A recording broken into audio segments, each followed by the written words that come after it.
Assalamualaikum sahabat Riani, apa kabar kalian semua? Kembali di channel Riani Dharma. Oke teman-teman, jadi hari ini kita ada di salah satu tempat yang lokasinya ada di Kabupaten Jayapura. Hari ini ada festival Danau Sentani. Buat teman-teman yang sudah ada di Jayapura pasti tahu, ini tempatnya di Kalkote. Dan hari ini kita mau lihat ke dalam. Ini tuh memang udah rutinitas setiap tahun ada, hanya saja kemarin terhenti menurut saya karena corona mungkin ya, sekitar 2 atau 3 tahun terhenti dan tidak terlaksana. Dan akhirnya tahun ini terlaksana lagi dan kita mau ikut keseruan di dalam seperti apa. Dan kita mau lihat juga kuliner-kuliner yang ada di dalam. Kalau ada yang cocok nanti kita akan kulineran. So buat kalian ikutin kita terus dan lihat keseruan-keseruan apa yang ada di Festival Danau Sentani ini. Yang jelas ciri khas Papua akan diperlihatkan di sini dan keindahan-keindahan dari noken, kreativitas lain-lain pasti ada di sini teman-teman. Yuk langsung ikutin aku ya.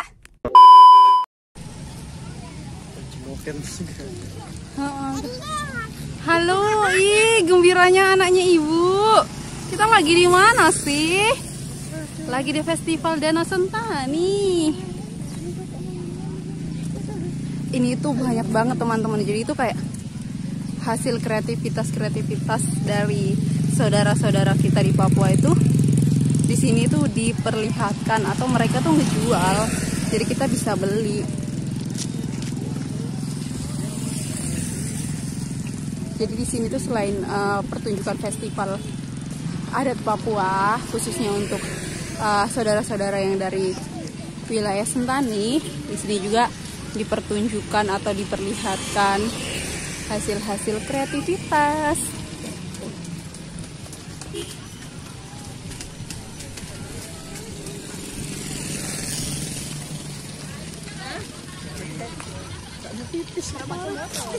Oh my god. Kisaran harga-harga noken di sini juga tuh bervariasi teman-teman, dan harganya di sini tuh berkualitas ya, sesuai dengan kualitas yang mereka kasih.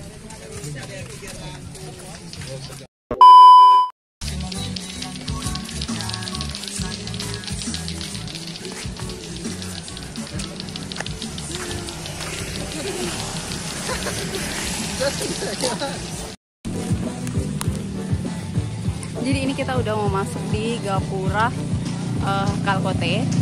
Tadi Gapura besarnya ada di depan sih. Ini lebih tepatnya untuk ke Gapura tempat festival. Jadi ini kita akan masuk ke tempat yang kayaknya ke dalamnya tuh masih agak lumayan jauh. Permisi. Tempatnya masih agak jauh ke dalam teman-teman. Jadi nanti kita lanjut di dalam ya kalau kita udah sampai di dalam. Jadi ini kita udah masuk teman-teman di bagian dalam, dan di sini teman-teman bisa lihat ini banyak sekali tenda-tenda putih, dan di dalam tenda putih ini ya seperti di luar sama, cuman mungkin mereka lebih kepada kerjasama gitu antara pihak-pihak tertentu dengan pihak-pihak tertentu, sehingga mereka mengambil tempat di dalam atau mungkin mereka sewa, kurang lebihnya seperti itu. Dan ini tempat baru sih teman-teman, ini baru sekali kita masuk karena tahun-tahun sebelumnya itu kita lewat di luar.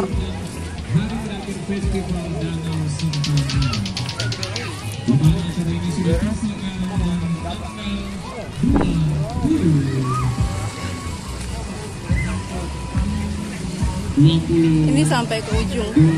Kalau tahun-tahun sebelumnya itu kita bisa naik speed, cuman hari ini aku nggak tahu bisa naik speed atau enggak.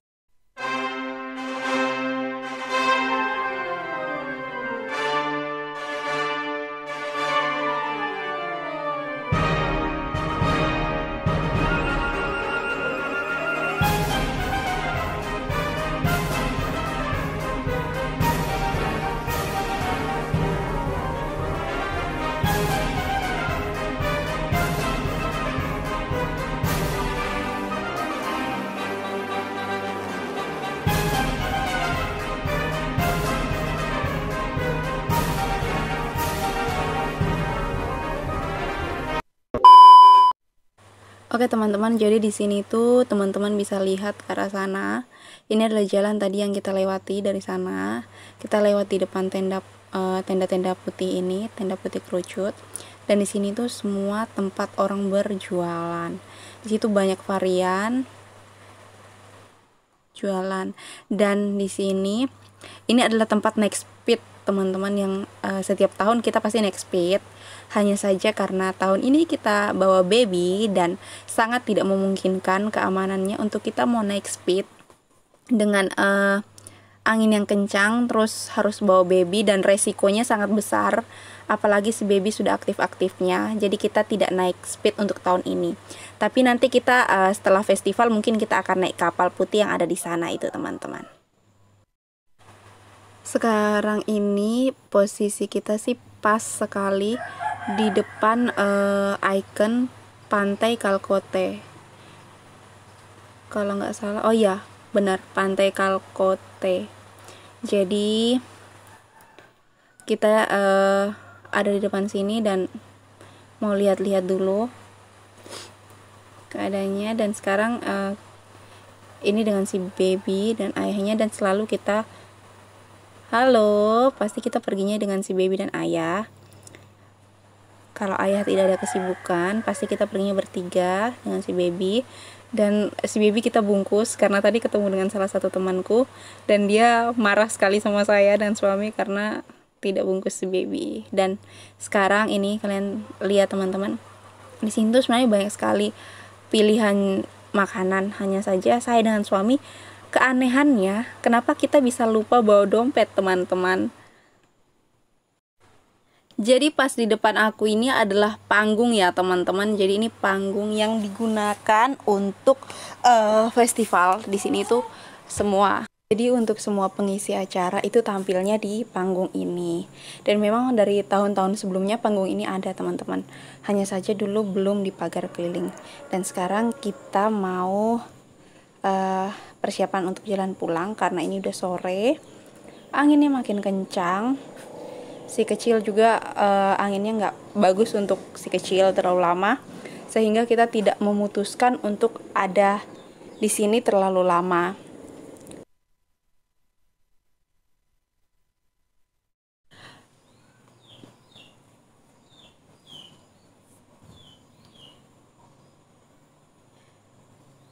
Oke teman-teman, jadi kita sudah keluar dari lokasi festival dan kita mau jalan pulang. Nanti mungkin kita cari makan di luar karena entah mengapa begitu banyaknya jajanan di dalam tapi kita lupa bawa dompet. Jadi nanti kita jalan pulang sambil cari makan di jalan. Oke, jadi kita jalan pulang dulu teman-teman. Keseruan kita udah selesai dalam, kita prepare dulu untuk pulang karena memang si kecil juga sudah sore dan perjalanan kita masih jauh sekali ke Kerom, kurang lebih masih sekitar 120 menit atau 2 jam. So terima kasih. Jadi kita lanjutin dulu perjalanannya.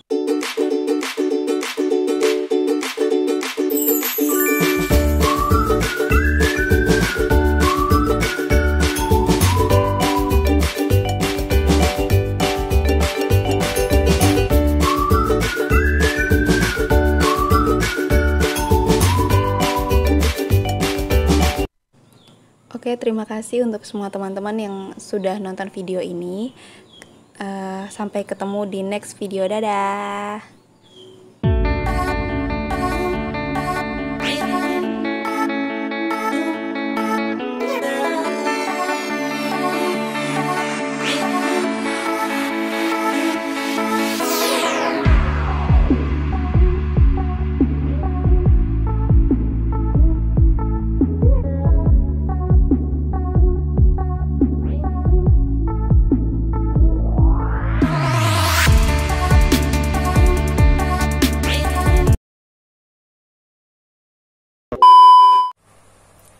Oke teman-teman, kenapa video ini aku buat?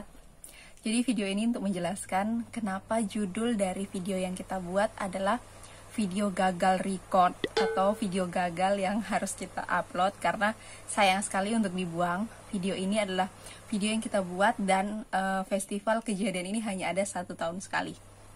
Jadi ada beberapa hal yang menjadi faktor kenapa video ini dikategorikan sebagai video yang gagal. Yang pertama, kita masuk, kita sudah record sana sini bikin video ini itu, ternyata yang merecord video, suamiku dan saya sendiri, tidak menyadari kalau ternyata receiver dari mikrofonnya itu longgar karena ketarik oleh si kecil. Jadi itu tetap terpasang, hanya saja itu tidak masuk ke dalam gitu. Jadi dia punya suara tidak bisa masuk ke dalam kameranya.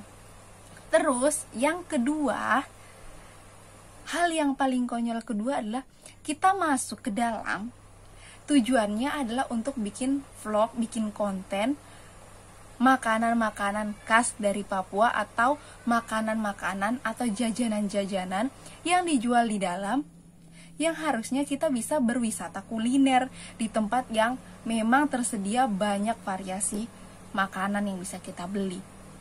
Tetapi apa yang menjadi masalah terbesar teman-teman?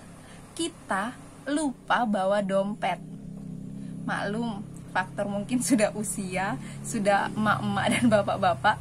Jadi ketika kita masuk, yang kita preparein di dalam tas itu adalah keperluan si baby, diantaranya susu, terus selimut penghangatnya, jaket, sama tempat makan. Isinya makanan sih hanya untuk jaga-jaga kalau misalkan tiba-tiba di dalam dia minta makan, kita bisa udah kasih makan.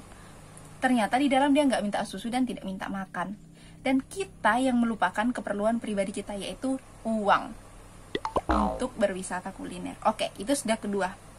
Ada masalah yang lebih parah lagi, yaitu masalah yang ketiga. Ini kisah yang paling konyol sampai saya sempat berdebat dengan suami saya. Karena apa?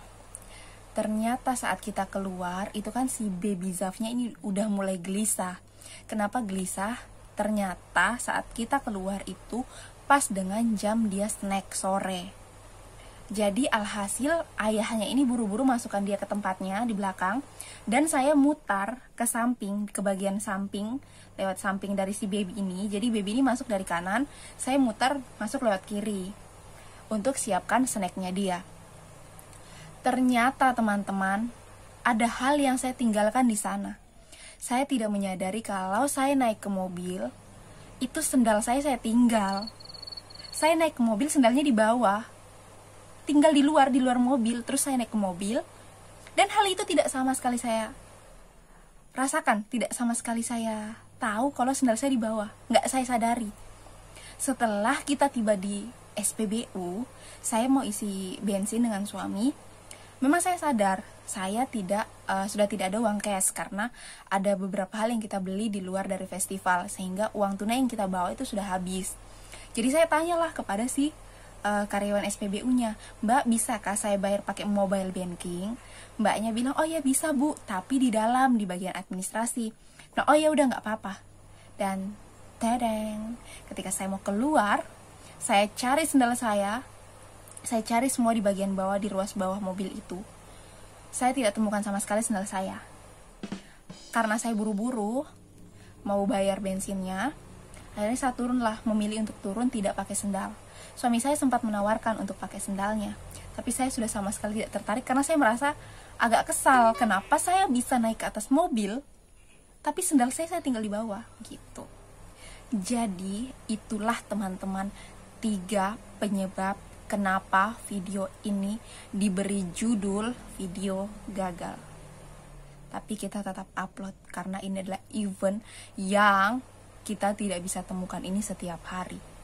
Dan pas kita pergi itu adalah hari penutupan. Untung kita tidak pergi di tanggal 30-nya. Padahal saya dengan suami saya berencana kita pergi di tanggal 30. Tapi entah kenapa lagi kami merubah schedule ke tanggal 29. Dan tanggal 29 itu adalah hari penutupan. Jadi seperti itu teman-teman. Jadi memang ketika kita pergi dengan baby, tidak pergi dengan diri sendiri, itu keriuhannya luar biasa, tapi sensasinya juga luar biasa. Pokoknya itu adalah keseruan yang kita mau perlihatkan untuk kalian. Semoga kalian suka dengan video ini. Sebelum kalian tinggalkan video ini, jangan lupa like, subscribe, dan share video ini. Semoga video ini memberikan kalian inspirasi dan inovasi. Assalamualaikum warahmatullahi wabarakatuh.